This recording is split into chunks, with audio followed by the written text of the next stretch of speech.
Rules Committee will come to order. Thank you very much for appearing this evening. Tonight, we are coming together for an important meeting of the Rules Committee. The committee will consider Senate Amendment H.R. 2577. The purpose of this meeting is to expedite, that means as quickly as possible for the Aggies that are in the room, a conference with the United States Senate on the House-passed H.R. 5243. Anybody we know? Yeah, she knows that. Yeah. The Zika Response Appropriations Act of 2016, H.R. 897, the Zika Vector Control Act, and H.R. 4974, the Military Construction and Veterans Affairs and Related Agencies Appropriation Act of 2017. I know that everybody in this room wish that we get this work done so that we can expedite this, get the conference, get an agreement, get it to the White House, and make it law. And that is what we're trying to do. So I think it's worthy. I appreciate everybody being here, and I appreciate you understanding the importance of our participation in this effort. Ms. Slaughter, do you have any opening remarks? I don't. Miles believes that this was a plot of some kind to keep him from going home and packing. Well, he's right. I tried to calm him down, but no luck. But we're ready to serve. Miles, Mr. you only McCover. thought you said goodbye. Yeah, very Jim, nice. you have, not yet, okay. Very nice. Okay, Chairman being received a motion from the gentleman from North Carolina. Thank you, Mr. Chairman. The rule provides that the House hereby concurs in the Senate amendment to H.R. 2577 with an amendment consisting of the text of Rules Committee Print 114-56. The rule makes an order or motion offered by the Chair of the Committee on Appropriations or his designee that the House insist on its amendment to the Senate amendment to H.R. 2577 and request a conference with the Senate thereon. Thank you very much. You've now heard the motion from the gentleman from North Carolina. Is there amendment or discussion? I have an amendment. Gentleman's recognized. Mr. Chairman, I move the committee modify the House amendment by replacing the provisions related to the Zika virus with the text of H.R. 5044, which would fully fund the administration's request. This would allow us to mount a robust response to the growing Zika crisis, instead of just paying lip service to this epidemic, as the Republican majority is currently doing, by passing creatively named bills and short-term funding commitments. Thank you very much. Discussion. Yes, Mr. Chairman. Gentleman's recognized. Mr. Chairman, I won't prolong this. I've had an awful lot to say, and with reference to Zika. As one of the states, as many of my colleagues here on this committee point of entry states that are more likely to experience the early onset of this potential outbreak. My hope is that in the conference, those conferees from the House will hear our Senate colleagues and the administration's views with reference to the potential. I know, Mr. Chairman, you had a schedule. I didn't speak with you since, but I know you had a scheduled meeting with the National Institute of Directors' Health. I'm not privy to, nor do I need to know what you and he discussed. But I do know this. All of us ought to keep our fingers crossed. If before and during and after the Olympics, this becomes a continuing crisis, then all I can say is we will all stand to be accused. The gentleman from the Senate, the junior senator from Florida, has been very outspoken with reference to this matter. I don't align myself with any of his politics, nor have I. But in this particular instance, I'm in full agreement with Senator Rubio, who is mindful of this potential outbreak and has called for us to address it in an appropriate manner. I don't think this gets us there, or it gets us to conference. hopefully what we see when it returns will be something more appropriate to the onset of this potential crisis. Thank you very much, Mr. Chair. Thank you very much. Mr. Chairman, may I? Yes, ma'am. I just had an opportunity to speak to Dr. Monahan today, and he was telling me there are about 4,500 cases in the country now, Yes. which will expand rapidly once mosquitoes are back with us, Bull Hill. Yes, ma'am.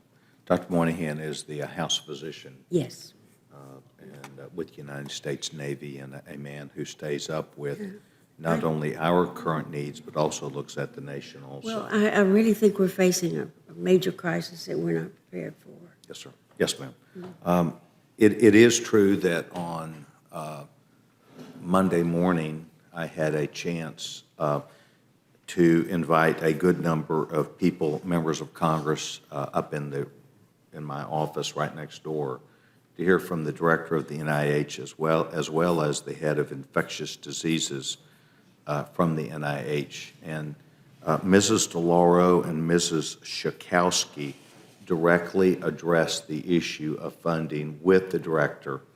And the director, while very careful, as you would expect, answered the question directly on, and that was, he believed that they had moved through the money now on an accelerated portion, some $600 million very quickly.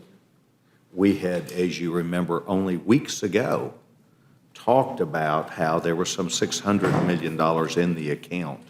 A decision was made that then our department and appropriators, including Fred Upton and including Hal Rogers, and I suppose their ranking members, were notified that a decision was made to move that money quickly, $600 million, when it was sitting in the account, and I'm not saying unused, but not on an expedited basis. And that is why last week, I believe last week, we began the discussions about moving forward with this bill with an appropriations, a 5-year that was the president's request, 5-year of $1.9 billion, and this House voted for in the next 5 months to move of that 1.9, 1.2.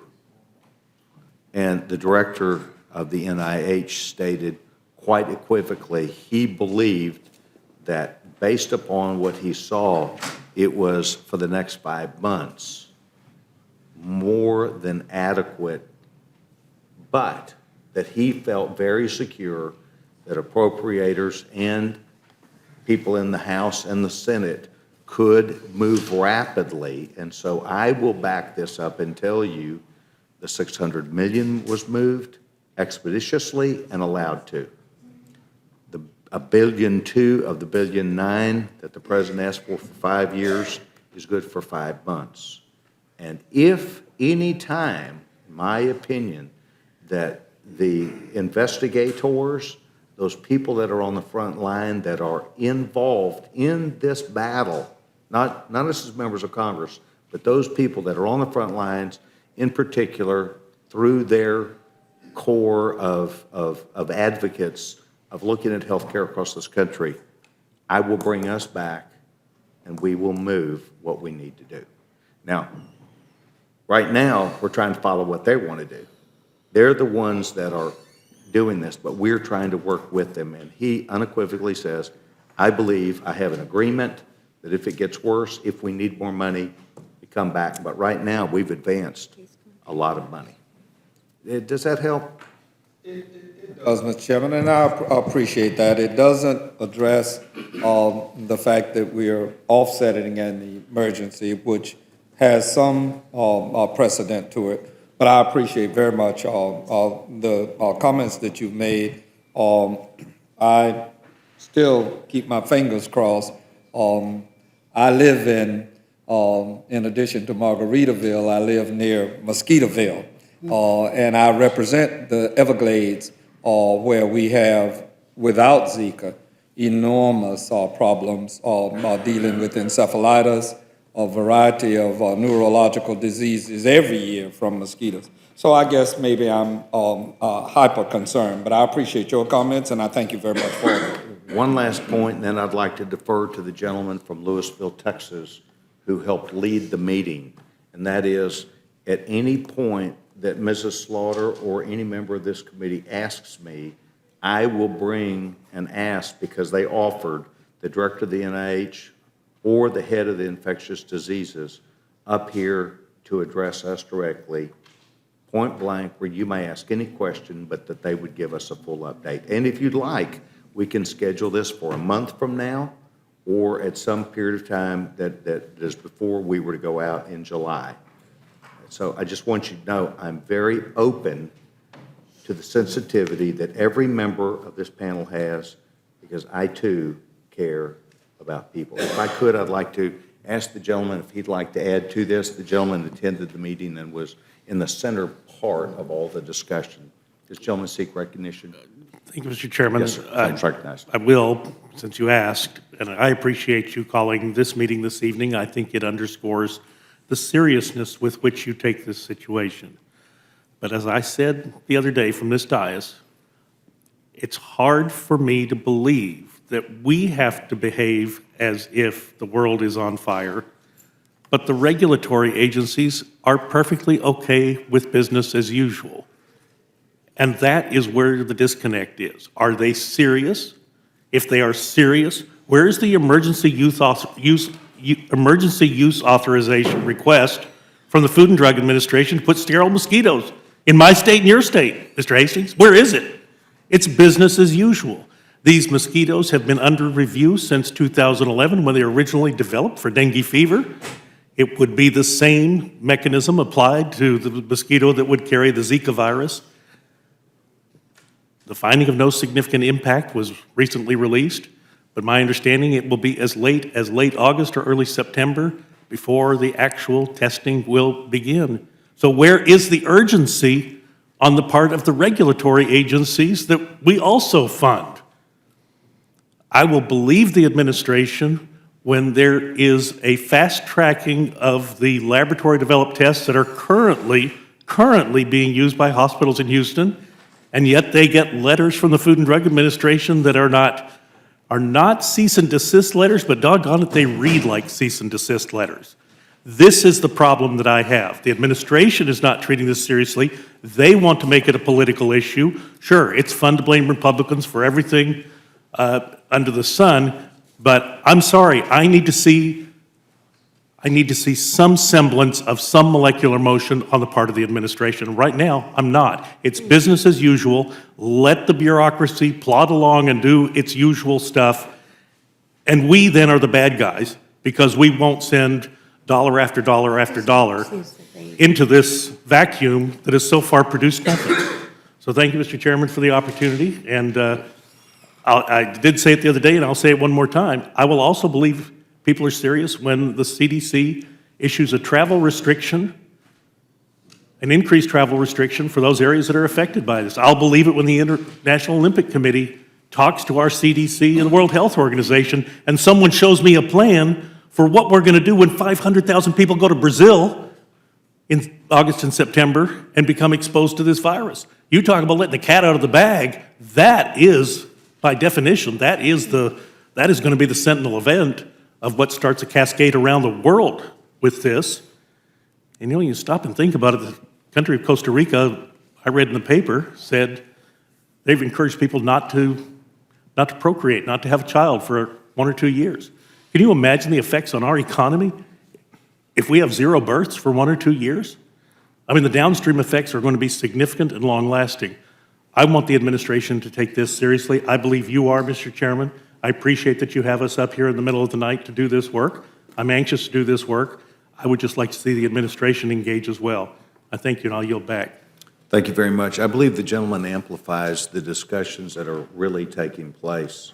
And I know we have our own groups, Republicans and Democrats, but I think there are a lot of conversations taking place, and that was what I tried to do and still trying to do. So we're engaged, we're listening, but we're acting based upon what we are being asked to do also.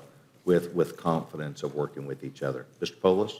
So in Fort Collins, Colorado, my district, the vector-borne illness lab for the CDC is there. So they do a lot of work. In fact, they've been tracking Zika for over a decade, and obviously with renewed interest with the correlation with birth defects, along with many other mosquito-borne, tick-borne illnesses.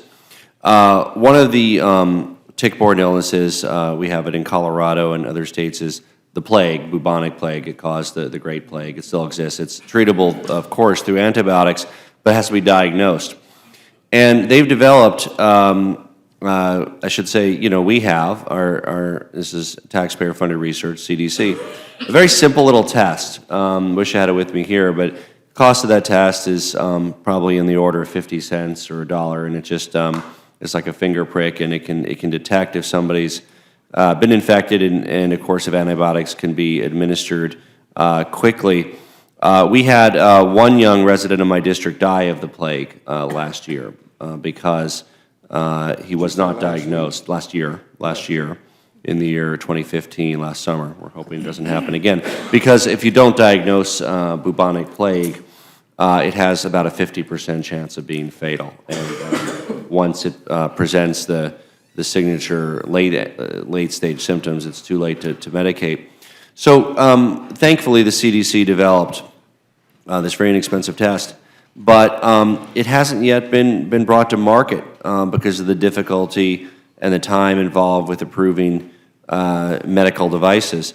I would say that in terms of looking at regulatory forbearance as part of the Zika strategy, we're really barking up the wrong tree. It's not a question of mosquito control as much as it is a question of how do we bring vaccines or medical devices to market quickly, meaning generally speaking FDA reforms and fast tracking, as the nation successfully did for AIDS and HIV, which saved millions of lives with President Bush and Dan Quayle, the first President Bush, set of FDA reforms. So again, I think there's very much room for regulatory forbearance, but I think we're looking in the wrong area. We ought to be talking about vaccines, treatments, medical devices, detection, bringing it to market as quickly as possible, rather than the unfortunately customary years of delay that can ensue because of our regulatory structure at the FDA. So I'm hopeful that we can get moving on that, and I'm going to continue to fight to try to get this cheap and expensive bubonic plague test out before other people needlessly die. But I think that's the direction we need to go with Zika. And I should point out that the scientists working on it in Fort Collins are very optimistic. We might be several years away from a vaccine, but they've indicated they are confident we're only a matter of several years away from a vaccine. And in the meantime, there's certainly things we can do for treatment, prevention. I wouldn't even be surprised if we can effectively come up with ways of preventing in utero infection, as we have, I would point out, for HIV and for many other viruses that affect the mother and otherwise would infect the child as well. And I'm hopeful that we can come up with those in a relatively short order too. Of course, these take an investment in science and investment in research. And of course, there's an appropriate role for regulatory forbearance, and hopefully we can find a way as this moves through to combine those two to effectively combat this public health menace. And I yield back. Thank you very much. As best I can tell you to respond appropriately is that the director of the NIH addressed all those issues, and they are being done by them. They are putting what I would call a wide net out of the things that they learn, that they're following up on, that they're updating science about. But I think that, as best I can tell you, there will be several committees that will be asking questions before the Olympics. And I think that Dr. Burgess has asked a number of the leading edge questions. I don't know the answer, but I will tell you somebody's going to have to step up to the plate and figure this out, because it is larger and there are a lot of people going, and I encourage that. So that's not what we're here to do tonight, but I want you to know that I am trying my best, Judge Hastings, to stay at least current with what we're being asked to do and advised by the medical community that I have trust in. Further discussion? Oh, Mr. Cole, I didn't know if you were pointing or saying, yes, sir. No. Yes, sir. That was not like, Yeah. Yeah. as attractive as Miss Slaughter's picture is, I was not pointing to it, but it's worth always bringing attention to, because it's a terrific portrait. Mr. Chairman, just for the record quickly, want to note that we agree with the administration on this, but we also have been ahead of the curve. I mean, frankly, the administration asked for $1 billion more for NIH last year. We appropriated $2 billion more. We appropriated more than the administration asked for the CDC. And so that was last year before this crisis broke. So we've been there because we think these are important national priorities. I also want to point out that they've had, to this point, all the money they've needed to have. Anything they needed, they've had the funds to do, with the assurance that if you have to take money from one fund, there'll be money made available if we run short in those particular areas, Ebola, for instance. We'll continue to do that. So nothing has not been done because of lack of money. And I want to give my chairman, Hal Rogers, on appropriations, a lot of credit for that, because he, as soon as the crisis was, was apparent, he told the NIH and the CDC and the administration, spend whatever you need to. I mean, we know this is important, and we'll follow that up, and we'll backfill if you're short someplace. If we've had a fund where we've over-appropriated, and these things are very difficult to be precise about. They really are.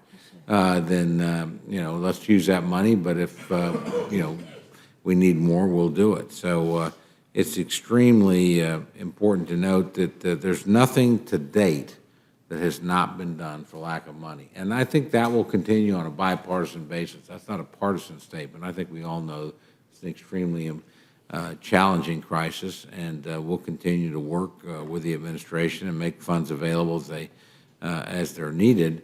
No, we'll try to do that prudently. We'll try to pay for things when we have the money available. We'll try to make sure that we don't put the country deeper into debt. But again, nothing has not been done because there was not enough money available. And it's been done with the assurance that if you have to run short someplace, take care of the immediate crisis, you'll have what you need to take care of the longer-term needs.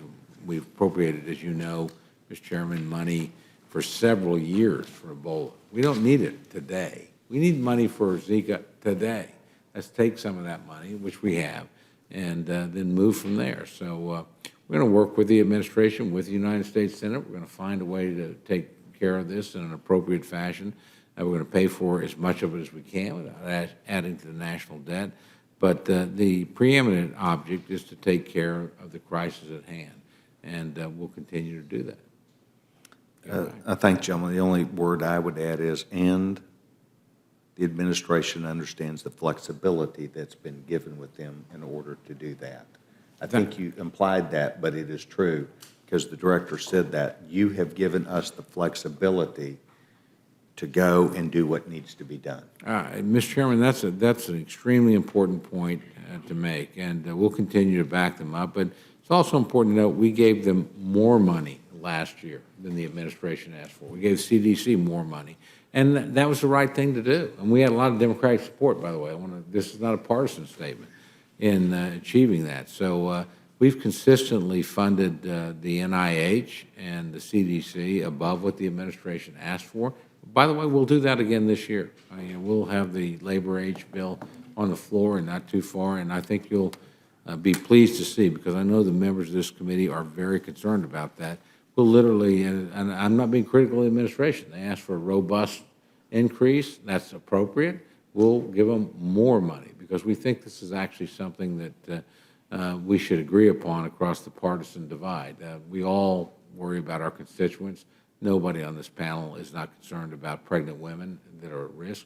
And so, we'll not only deal with the immediate Ebola crisis, we'll make longer-term investments here in terms of NIH. And I'm proud, previous Republican majority doubled NIH, and this Republican majority is actually moving again to increase the money available. So appropriate thing to do.